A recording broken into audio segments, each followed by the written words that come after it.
Olá, oitavo ano, tudo bem com vocês? Bom, na aula de hoje a gente vai falar sobre as independências da América Espanhola. Então, temos que ver caso a caso, a gente vai conversar sobre territórios específicos, mas vocês vão ver que muita coisa aconteceu, né, de forma diferente, dependendo do território e da região, tá certo? Então, vamos lá, vamos para os nossos estudos. Até o final do século XVIII, a América era dividida, né, em regiões coloniais. Essas regiões pertenciam à Inglaterra, à França, Espanha, Portugal. E alguns acontecimentos da Europa, nesse momento, vão influenciar, né, mudanças e as independências que passaram a ocorrer aí a partir do final do XVIII e início do XIX.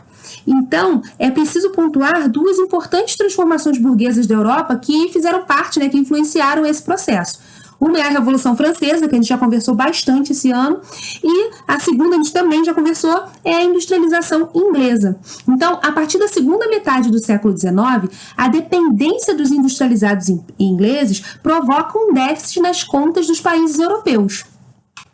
Então, essa crescente industrialização da Inglaterra fez com que os países ibéricos passassem a depender dos seus produtos. E como esses países pagavam por esses produtos? Bom, pela larga escala aí de extração de riquezas aqui da colônia, então pela exploração colonial. Então a gente pode pensar aí que quanto maior a dependência desses produtos industrializados, mais ferramentas esses países como Portugal e Espanha vão criar de controle, né, e taxação para os colonos. Então, nesse momento, essas nações intensificam as políticas de controle nas colônias, como aumentando os impostos, proibindo as manufaturas e chegando a bater de frente com os jesuítas, né? Eles expulsam aí os jesuítas, não é uma coisa que, né, não é por muito tempo, mas eles expulsam os jesuítas para que o Estado não tivesse a concorrência na cobrança dos impostos.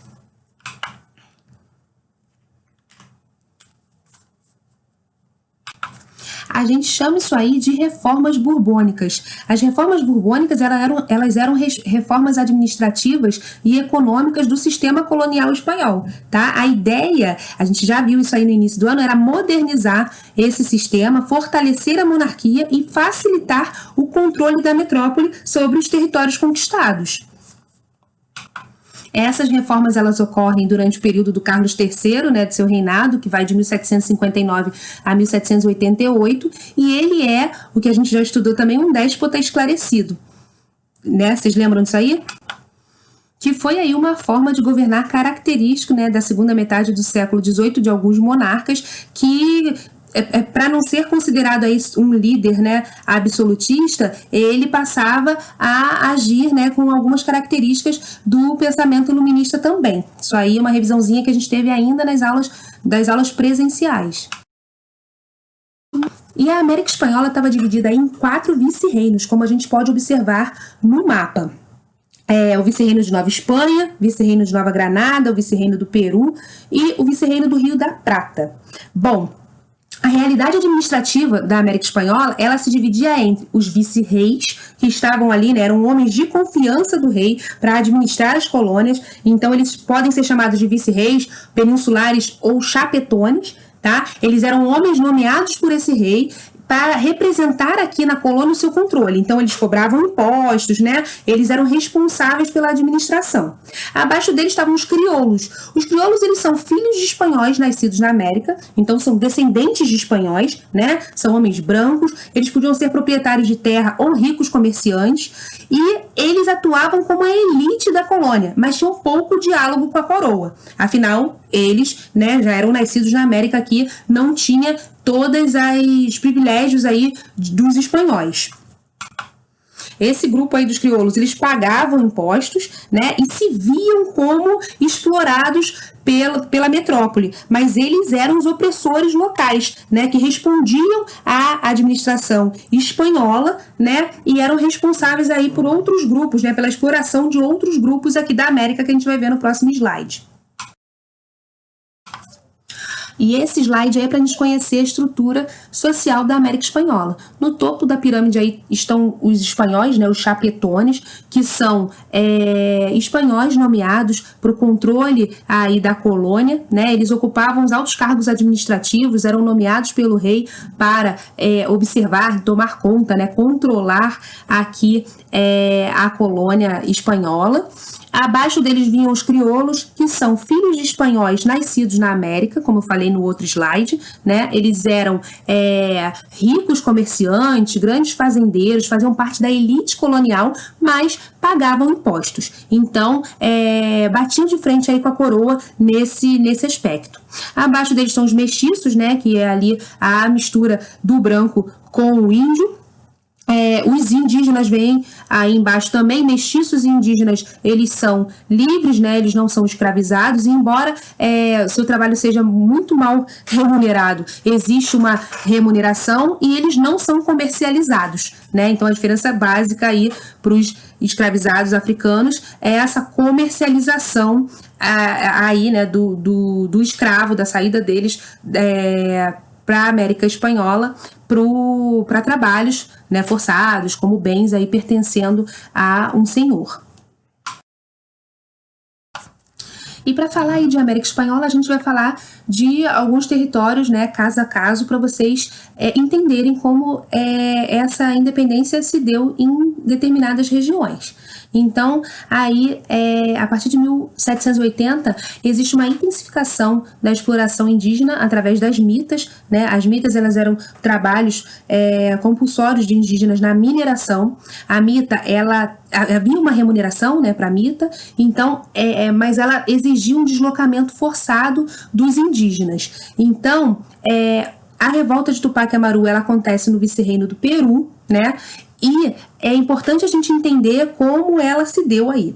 O José Gabriel, ele era um líder, tá? Ele era uma liderança inca que se autonominou Tupac Amaru II. Esse nome vem do último rei inca, que se chamava Tupac Amaru. E após estudar na Europa, né, após formado na Europa, ele volta para o vice-reino do Peru e se autoproclama Tupac Amaru II. Então, é importante a gente perceber que o movimento que ele propõe é duramente reprimido, né, uma tentativa aí de independência, e é usado como exemplo de força metropolitana. Então, é usado como exemplo para que não aconteça esse tipo de revolta, né, que não aconteça esse tipo de movimento contra a metrópole. E aí, por toda a América, imagens dos levantes escravos e indígenas, bem como o exemplo dos Estados Unidos, né, de sua independência, sugerem que a luta contra a exploração metropolitana não podia ser contida. Então, o que era importante é que ela não fosse radicalizada. Então, as elites coloniais, elas passam a defender o separatismo, mas garantindo respeito à sua propriedade e às suas tradições. Como isso? Os crioulos, eles passam, né, a entender como urgente esses movimentos de independência, inspirados aí pelos levantes que já ocorreram, né? A gente pode falar da independência dos Estados Unidos e da independência do Haiti, mas essas elites coloniais não querem correr o risco, né, de perderem toda a estrutura que eles têm aqui na colônia. E o final do século XVIII aí é marcado, então, por 3 aspectos políticos que a gente conversou até aqui, mas que eu quero sintetizar nesse slide para completar o nosso raciocínio. Então, esses 3 aspectos políticos, eles são o exemplo do separatismo americano e a influência das ideias iluministas, né, nesse contexto de independência, o conflito entre representantes da coroa, os chapetones, né, ou peninsuláres, eles têm 2 nomes aí, e a elite colonial, os crioulos, né, devido aos altos impostos que são cobrados pela metrópole, que os crioulos devem, né, têm que pagar, têm a obrigação de pagar. E o terceiro deles, que é o medo dessa elite, de que uma separação colonial viesse a questionar a concentração de terras ou de rendas. Eles querem até uma independência, mas eles têm muito medo de perder, né, toda a estrutura deles aqui na colônia. Então, eles têm muito medo de perder as suas terras, a renda, né, a questão da exploração, né, tanto dos trabalhadores, né, dos outros grupos sociais, quanto de seu território, das suas terras. Somado a isso aí, em 1808, o exército de Napoleão, a gente já conversou isso em aula, né, ocupa a Espanha. Ele pede aí autorização para cruzar o território espanhol e alcançar Portugal. O rei permite. No entanto, o Napoleão, ele usurpa aí o poder do Fernando VII, né, e nomeia seu irmão, o José Bonaparte, para o trono espanhol. Os chapetones, eles sofrem então aí com a falta de legitimidade para impor a administração na América. Para resistir aos franceses e garantir um governo legítimo na ausência do rei, o movimento popular formou juntas provinciais. Os espanhóis, eles reconheceram as juntas como um governo legítimo da nação, né? E o rei, ele estava ali como prisioneiro dos franceses. Então, como esse rei estava preso, né, nesse cativeiro, as juntas provinciais acabaram governando, né, com muita autonomia dentro da Espanha.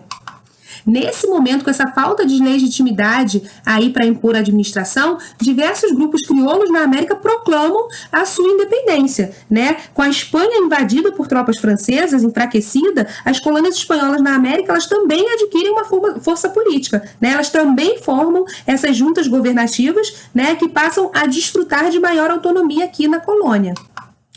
Com o tempo, essas juntas elas reivindicam a ampliação da autonomia, né, inspirada nas ideias de liberdade e independência, divulgada aí, como eu já falei, pela Revolução Americana. E aí, a partir de 1810, né, entre 1810 e 1815, a elite colonial, né, os líderes dessa elite se rebelam por uma independência. Então, várias independências são proclamadas nesse momento.